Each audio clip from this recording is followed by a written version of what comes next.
నమస్కారం, BSK news కి స్వాగతం. హెడ్లైన్స్ చూద్దాం.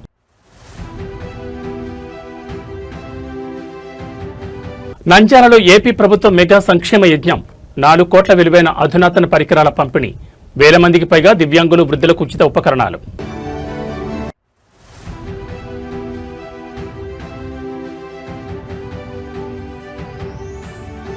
మంత్రి నారా లోకేష్ బ్రాహ్మణి దంపతుల శివార్చన. హైదరాబాద్ నివాసంలో ఆధ్యాత్మిక శోభ.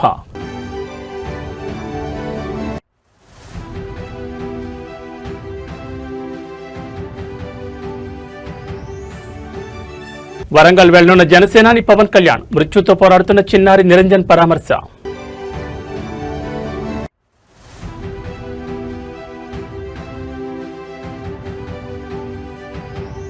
సింగరేణి గనుల్లో కార్మికుల ప్రాణాలతో చెలగాటం. కనీస అవసరాలు గాలి కుదిలేసిన యాజమాన్యం. ఇక డీటెయిల్స్ చూస్తే, విశిష్టమైన సోమవారం పర్వదినాన్ని పురస్కరించుకుని ఆంధ్రప్రదేశ్ విద్యా, ఐటీ శాఖల మంత్రి నారా లోకేష్ బ్రాహ్మణి దంపతులు తమ హైదరాబాద్ నివాసంలో మహాశివుడికి ప్రత్యేక పూజలు నిర్వహించారు. లోక కళ్యాణాన్ని కాంక్షిస్తూ వేద పండితుల ఆధ్వర్యంలో అత్యంత భక్తి శ్రద్ధలతో ఏకాదశ మహన్యాస పూర్వక రుద్రాభిషేకం శాస్త్రోక్తంగా జరిపారు. రాష్ట్ర ప్రజల ఆయురారోగ్యాలు, ఆంధ్రప్రదేశ్ ప్రగతి, ప్రజా సంక్షేమ ధ్యేయంగా ఈ మహారుద్రాభిషేకం సాగింది. శివునికి అత్యంత ప్రీతిపాత్రమైన సోమవారం రోజు నారా లోకేష్ దంపతులు తమ నివాసంలో ఈ విశేష పూజా కార్యక్రమం తలపెట్టారు. అనుభవజ్ఞులైన ఋత్వికులు, వేద పండితుల మంత్రోచ్చారణల మధ్య ఆధ్యాత్మిక శోభ ఉట్టిపడేలా మహారుద్రాభిషేకం కొనసాగింది. స్వామివారికి పాలు, పెరుగు, నెయ్యి, తేనె వంటి పంచామృతాలతో పాటు విశేష ద్రవ్యాలతో పండితులు అభిషేకం చేశారు. రాష్ట్రంలో నూతన పరిపాలన సాగుతున్న తరుణంలో ఏపీ అభ్యున్నతి, ప్రజల సుఖ సంతోషాల కోసం లోకేష్ దంపతులు సంకల్పం చెప్పుకుని పూజలో కూర్చున్నారు. దాదాపు 2 గంటల పాటు సాగిన ఈ వేడుకలో లోకేష్ బ్రాహ్మణి దంపతులు సాంప్రదాయ వస్త్రధారణలో పాల్గొని భక్తి శ్రద్ధలతో శివార్చన చేశారు. పూజ అనంతరం వేద పండితులు, ఋత్వికులు నారా లోకేష్ దంపతులకు వేదాశీర్వచనం చేసి స్వామివారి తీర్థప్రసాదాలు అందజేశారు. లోకేష్ దంపతులు జరిపిన ఈ ఏకాదశ మహన్యాస పూర్వక రుద్రాభిషేకం దృశ్యాలు ప్రస్తుతం సోషల్ మీడియాలో వైరల్ గా మారాయి. లోకేష్ దంపతులకు భగవంతుడి ఆశీస్సులు ఎల్లప్పుడూ ఉండాలని అభిమానులు, టీడీపీ శ్రేణులు ఆకాంక్షిస్తున్నారు. జనసేన అధినేత, ఆంధ్రప్రదేశ్ ఉప ముఖ్యమంత్రి పవన్ కళ్యాణ్ రేపు వరంగల్ జిల్లాలో పర్యటించనున్నట్లు సమాచారం అందుతోంది. ప్రాణాంతకమైన వ్యాధితో బాధపడుతూ మృత్యుతో పోరాడుతున్న నిరంజన్ అనే చిన్నారి చివరి కోరిక మేరకు ఆ బాలుని పరామర్శించి ధైర్యం చెప్పేందుకు పవన్ స్వయంగా వరంగల్ వెళ్లనున్నట్టు తెలుస్తోంది. ఇందుకు సంబంధించిన అధికారిక షెడ్యూల్ వెలువడింది. అయితే ఇటీవల తెలంగాణలో రేగిన స్థానికత వివాదం నేపథ్యంలో జనసేనాని వరంగల్ పర్యటన ఇప్పుడు రాజకీయ వర్గాల్లో తీవ్ర ప్రాధాన్యత సంతరించుకుంది. పవన్ కళ్యాణ్ అంటే కేవలం రాజకీయ నాయకుడే కాదు, ఆయనలోని మానవత్వానికి ఎన్నో సంఘటనలు నిదర్శనంగా నిలిచాయి. ఇప్పుడు వరంగల్ చెందిన నిరంజన్ అనే బాలుడు తీవ్ర అనారోగ్యంతో బాధపడుతూ తన అభిమాన నాయకుడు పవన్ కళ్యాణ్ ఒక్కసారైనా చూడాలని చివరి కోరికను వ్యక్తం చేశాడు. ఈ విషయం జనసేన దృష్టికి వెళ్లడంతో ఆయన తన బిజీ షెడ్యూల్ను పక్కన పెట్టి వరంగల్ వెళ్లేందుకు సిద్ధమైనట్లు పార్టీ వర్గాలు చెబుతున్నాయి. మరోవైపు ఇటీవల తెలంగాణ రాజకీయాల్లో పవన్ కళ్యాణ్ స్థానికత అంశంపై జరిగిన చర్చల నడుమ ఈ పర్యటన రాజకీయ రంగు పులుముకుంది. తెలంగాణలో జనసేన ఉనికిని చాటడమే కాకుండా క్షేత్రస్థాయిలో పార్టీని బలోపేతం చేసేందుకు పవన్ వ్యూహాలు రచిస్తున్నారు.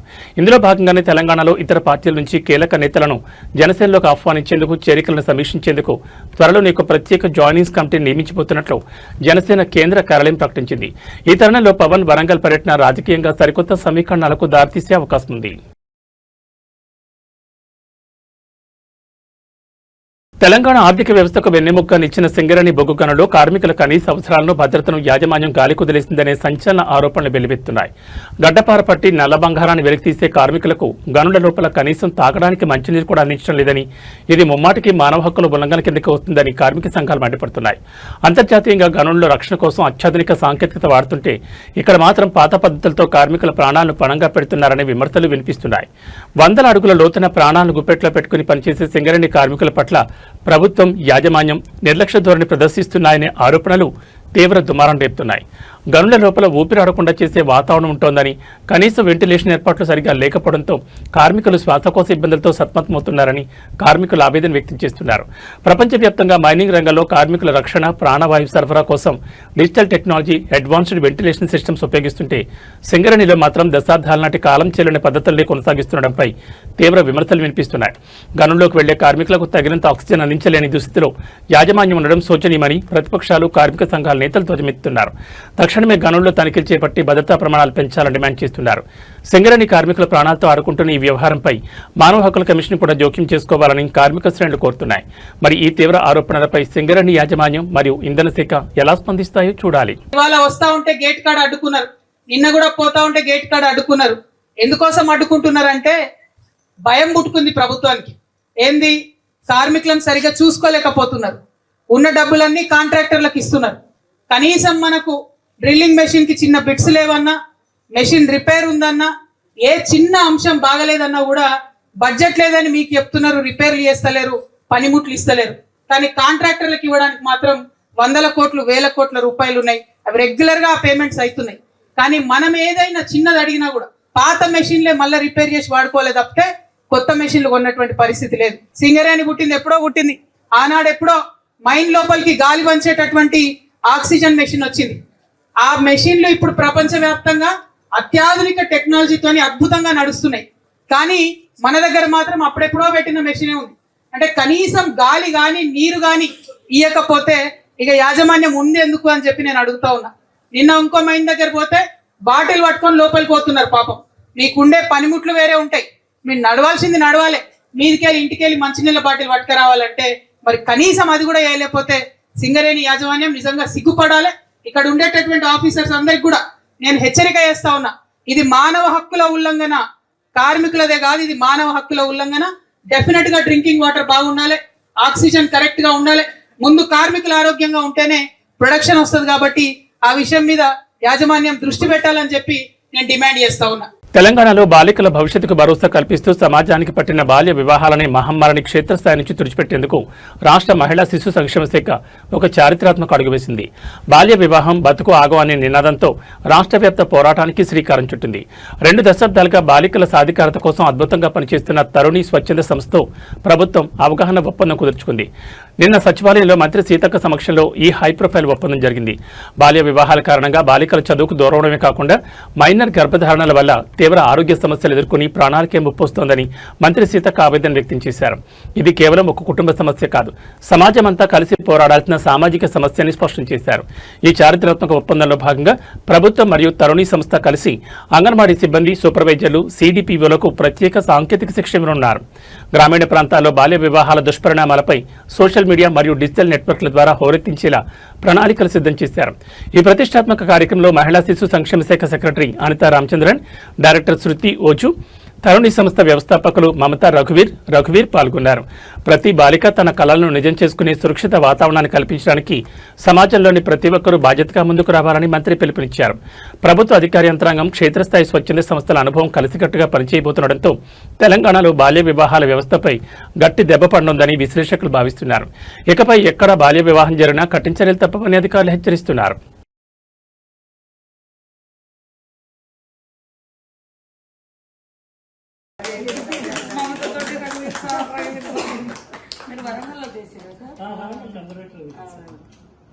అది 2000 సంవత్సరంలో 2 ఏళ్ళే చేశారు. తర్వాత నుంచి ఇంకా నేను అక్కడే పనిచేస్తాను కాబట్టి మేడం మిస్ అయ్యింది. భారత ఆర్థిక వ్యవస్థ వృద్ధి పథంలో దూసుకెళ్తున్నప్పటికీ అంతర్జాతీయ పరిణామాలు, దేశీయ వాతావరణ మార్పుల రూపంలో సరికొత్త సవాళ్లు ఎదురవుతున్నాయి. కేంద్ర ఆర్థిక మంత్రి నిర్మలా సీతారామన్ స్పష్టం చేశారు. ప్రపంచ మార్కెట్లో క్రూడాయిల్ ధరలో నెలకొన్న అనిశ్చితితో పాటు విదేశీ మారక ద్రవ్య రేట్లలో వస్తున్న మార్పులు దేశ ఆర్థిక స్థితిపై ఒత్తిడి పెంచుతున్నాయని ఆమె విశ్లేషించారు. అయితే ఇటువంటి క్లిష్ట పరిస్థితులను ఎదుర్కొనేందుకు వీలుగా ప్రభుత్వం ముందస్తు వ్యూహాలతో సిద్ధంగా ఉందని ఆర్థిక మంత్రి భరోసా ఇచ్చారు. దేశ ఆర్థిక పురోగతిపై కేంద్ర ఆర్థిక మంత్రి నిర్మలా సీతారామన్ ఉన్నత స్థాయి సమీక్ష నిర్వహించి కీలక విషయాలు వెల్లడించారు. అంతర్జాతీయంగా ముడి చమురు సరఫరాలు, అడ్డంకులు, గ్లోబల్ మార్కెట్లో ఎరువుల ధరలు విపరీతంగా పెరగడం దేశీయంగా భారంగా మారాయని పేర్కొన్నారు. దీనికి తోడు ముడి పదార్థాల కొరత, దిగుమతుల్లో వస్తున్న అంతరాయాలు దేశీయ పరిశ్రమల ఉత్పత్తి వ్యయాన్ని పెంచుతున్నాయని ఆందోళన వ్యక్తం చేశారు. మరోవైపు దేశంలో ఈ ఏడాది నమోదవుతున్న తక్కువ వర్షపాతంపై కూడా ఆర్థిక మంత్రి ప్రత్యేకంగా ప్రస్తావించారు. తక్కువ వర్షపాతం వల్ల వ్యవసాయ రంగం దెబ్బతినే అవకాశం ఉన్నందున మార్కెట్లో ఆహార ధాన్యాల సరఫరాకు ఎక్కడా ఇబ్బంది లేకుండా చూస్తామన్నారు. దేశంలో ఆహార భద్రతను కాపాడేందుకు మరియు ధరల నియంత్రణలో ఉంచేందుకు వీలుగా ప్రభుత్వం ఇప్పటికే తగినంత బఫర్ స్టాక్ను అత్యంత సిద్ధంగా ఉంచిందని నిర్మలా సీతారామన్ స్పష్టం చేశారు. గ్లోబల్ సవాళ్లు ఉన్నప్పటికీ అంతర్గత మార్కెట్ను బలోపేతం చేయడం ద్వారా వృద్ధి రేటును కాపాడుకుంటామని ధీమా వ్యక్తం చేశారు. అంతర్జాతీయ ఆర్థిక ఒడిదుడుకులను తట్టుకుంటూనే దేశీయంగా ద్రవ్యోల్బణాన్ని అదుపులో ఉంచేందుకు ఆర్థిక శాఖ రిజర్వ్ బ్యాంక్ ఆఫ్ ఇండియాతో కలిసి నిరంతరం పర్యవేక్షిస్తోందని మంత్రి తెలిపారు. కేంద్రం తీసుకుంటున్న ఈ ముందస్తు బఫర్ స్టాక్ చర్యలు దేశీయ మార్కెట్లకు పెద్ద ఊరటనిచ్చే అంశంగా ఆర్థిక నిపుణులు భావిస్తున్నారు.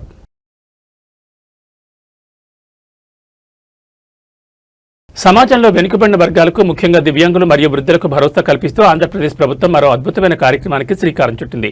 నంద్యాల జిల్లాలో ఏర్పాటు చేసిన ఒక బృహత్తర సంక్షేమ వేదికపై 3,000 మందికి పైగా లబ్ధిదారులకు ఉచితంగా సహాయక ఉపకరణాలను పంపిణీ చేశారు.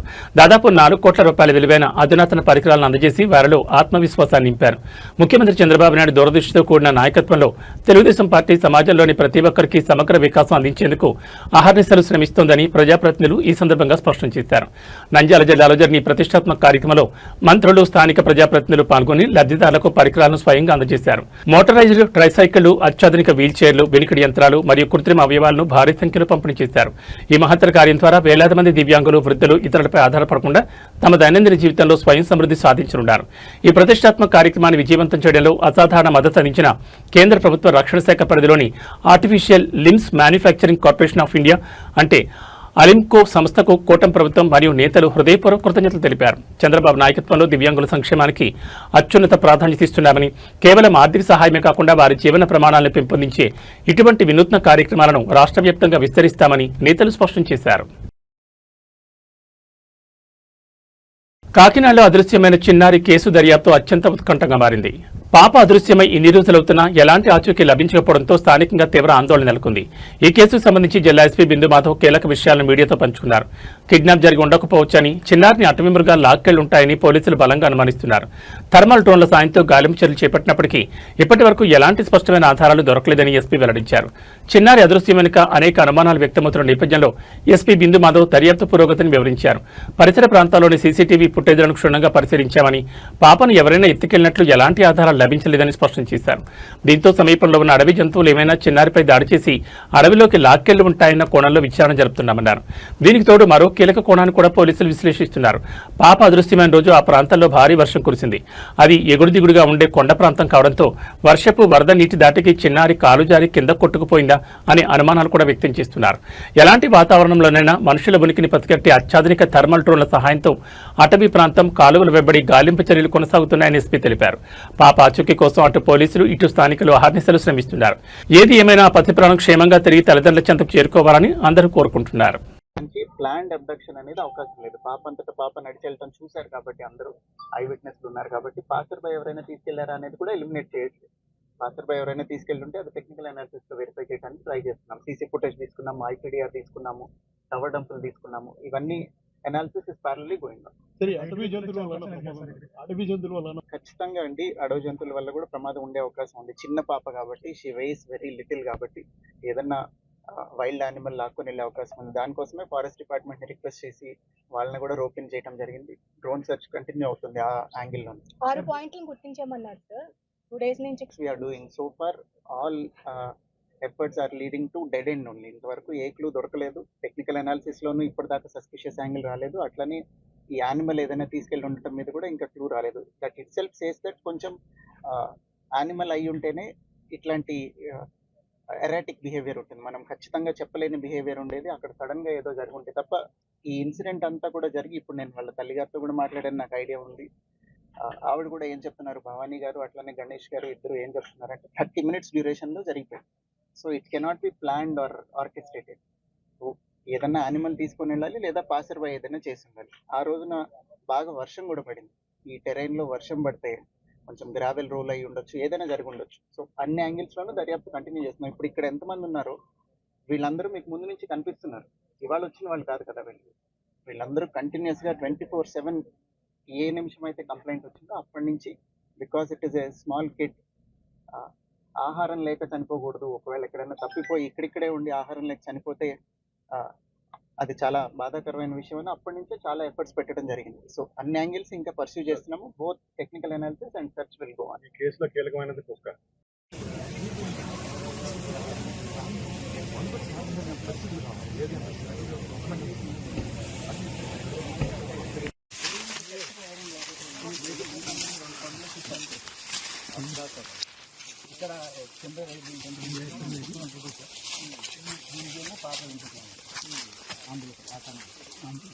Sorry sir.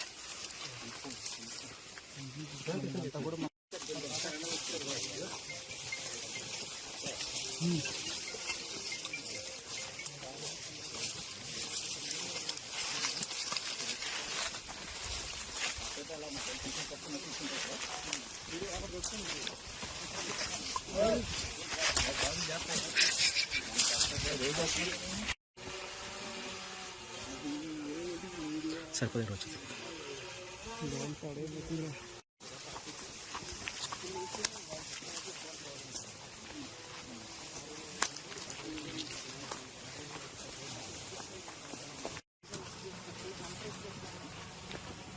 హైదరాబాద్ మణికొండ పరిధిలో అర్ధరాత్రి వేళ జరిగిన కొన్ని వింత పూజలు తీవ్ర వివాదానికి ఘర్షణకు దారితీశాయి. మణికొండ శివాజీ నగర్లో అమావాస్య రోజున ఒక ఇల్లే వేదికగా జరిగిన ప్రత్యేక పూజలపై చుట్టుపక్కల వారు తీవ్ర అభ్యంతరం వ్యక్తం చేశారు. ఇంటి ముందు నిమ్మకాయలు, కుంకుమ, పసుపు చల్లి భయానక వాతావరణం సృష్టించారని స్థానికులు ఆరోపించారు. ఈ క్రమంలో సదరు కుటుంబాన్ని ప్రశ్నించినందుకు రెండు వర్గాల మధ్య పెద్ద ఎత్తున వాగ్వాదం చోటు చేసుకుంది. అది కాస్త భౌతిక దాడికి దారితీయడంతో ఓ మహిళ ఎదురింటి వారి కళ్లలో కారం చల్లింది. మణికొండ శివాజీ నగర్లోని ఓ ఇంట్లో అమావాస్య రోజున అర్ధరాత్రి వేళ ప్రత్యేక పూజలు నిర్వహించారు.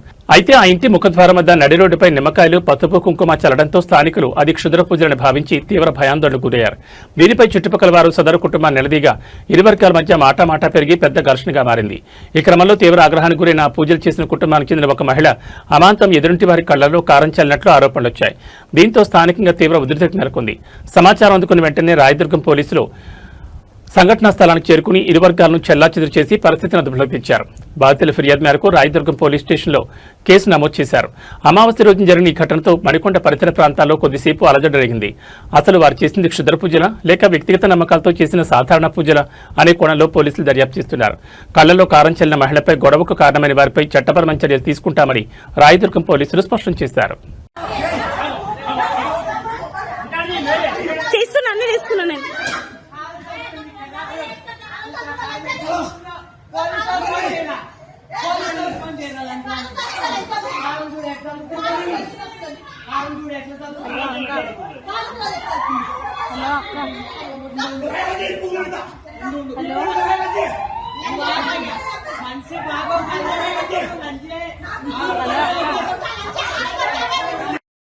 విద్యార్థుల ఉజ్వల భవిష్యత్తు మరియు ఆరోగ్య విజయంగా రాష్ట్ర వ్యాప్తంగా సరికొత్త పథకానికి శ్రీకారం చుట్టింది ప్రభుత్వం.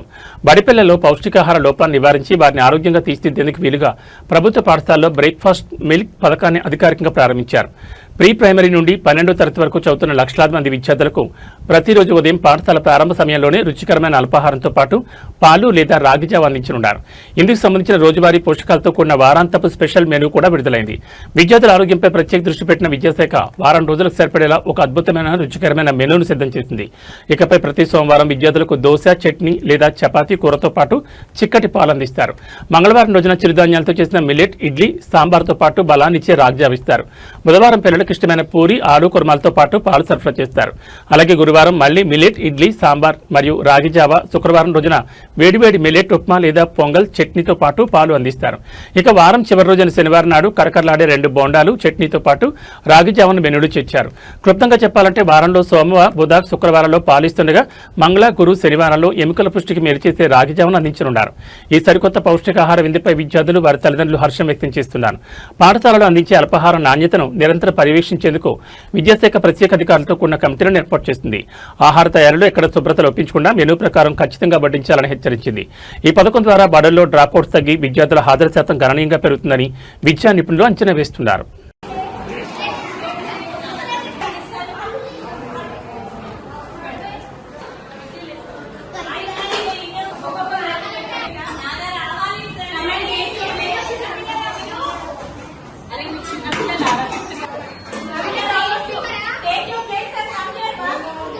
అయోధ్య రామ మందిరానికి భక్తులు సమర్పించిన కోట్ల రూపాయల విరాళాల నిధులు దారి మళ్లాయనే ఆరోపణలు ఇప్పుడు రాజకీయంగా, సామాజికంగా తీవ్ర దుమారం రేపుతున్నాయి. విరాళాల లెక్కింపు సిబ్బంది అక్రమాలకు పాల్పడ్డారంటూ స్థానిక బీజేపీ నేతలతో పాటు ప్రతిపక్షాలు పెద్ద ఎత్తున విమర్శలు గుప్పిస్తున్నాయి. ఈ వ్యవహారంపై బీజేపీ మాజీ ఎంపీ బ్రిజ్భూషణ్ శరణ్ సింగ్ చేసిన వ్యాఖ్యలు మరింత ఆజ్యం పోశాయి. ఈ నేపథ్యంలో శ్రీరామ జన్మభూమి తీర్థక్షేత్ర ట్రస్ట్ అభ్యర్థన మేరకు ఉత్తరప్రదేశ్ ముఖ్యమంత్రి యోగి ఆదిత్యనాథ్ ఉన్నత స్థాయి త్రిసభ్య ప్రత్యేక దర్యాప్తు బృందాన్ని ఏర్పాటు చేశారు. అయోధ్య రామ మందిర కానుకల పెట్టెల్లోని నిధులు దుర్వినియోగమయ్యాయనే అంశంపై లక్నో డివిజనల్ కమిషనర్ విజయ్ విశ్వాస్ పంత్ నేతృత్వంలోని సిట్ బృందం నిన్ననే అయోధ్యకు చేరుకుని దర్యాప్తును తీవ్రతరం చేసింది. మందిరంలోని సీసీటీవీ విజువల్స్ తో పాటు గత కొన్ని సంవత్సరాల ఆర్థిక రికార్డులను అధికారులు పరిశీలిస్తున్నారు. ఇప్పటికే దాదాపు 42 మంది సిబ్బందిని, బ్యాంకు ఉద్యోగులను అధికారులు సుదీర్ఘంగా విచారించారు. మరోవైపు కుంభకోణం వెనుక బడా నేతలున్నారని బీజేపీ మాజీ ఎంపీ బ్రిజ్భూషణ్ శరణ్ సింగ్ ఆరోపించారు. నిధులు ఎలా దారి మళ్లాయో నాకు తెలుసు, కానీ ఇప్పుడు నిజం చెప్తే నేను ఇబ్బందుల్లో పడతాను, ఎందుకంటే అవతలి వాడు చాలా శక్తివంతమైన వారు అంటూ ఆయన చేసిన వ్యాఖ్యలు కలకలం రేపుతున్నాయి. కాగా మందిరంలో విరాళాలు లెక్కించిన నిర్వహించే ఒక సాధారణ ఉద్యోగి నివాసంలో పోలీసులు జరిపిన సోదాల్లో దాదాపు 12 లక్షల నగదు లభ్యమైంది. నెలకు కేవలం 20,000 లోపు జీతం తీసుకునే సదరు సిబ్బంది ఈ మధ్య కాలంలోనే ₹1,50,00,000 విలువైన భూమిని కొనుగోలు చేయడం, లెక్కింపునకు ముందు తర్వాత వారి ఆర్థిక పరిస్థితి పూర్తిగా మారిపోవడంతో ఈ నిధుల చోరీ నిజమేనని స్థానికులు బలంగా నమ్ముతున్నారు.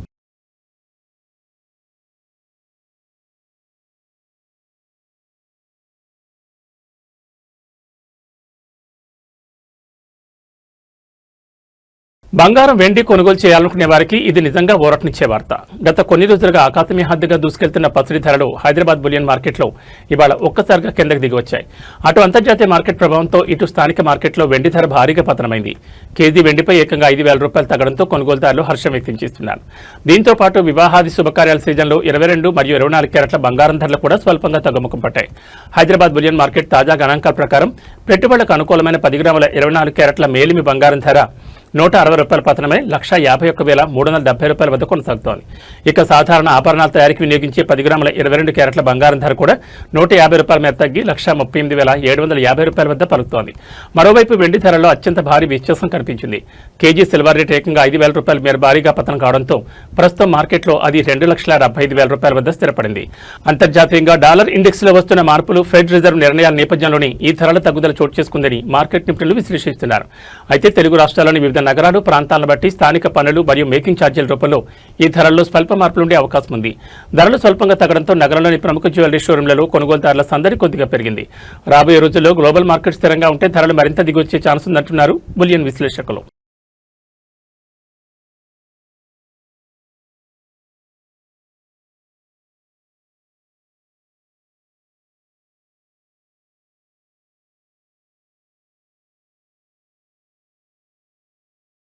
ఇక వాతావరణ విషయానికి వస్తే తెలంగాణ ప్రజలకు వాతావరణ శాఖ డబుల్ అలర్ట్ జారీ చేసింది. రాష్ట్రంలో ఇవాళ వాతావరణం విచిత్రమైన వరకు తీసుకున్నది.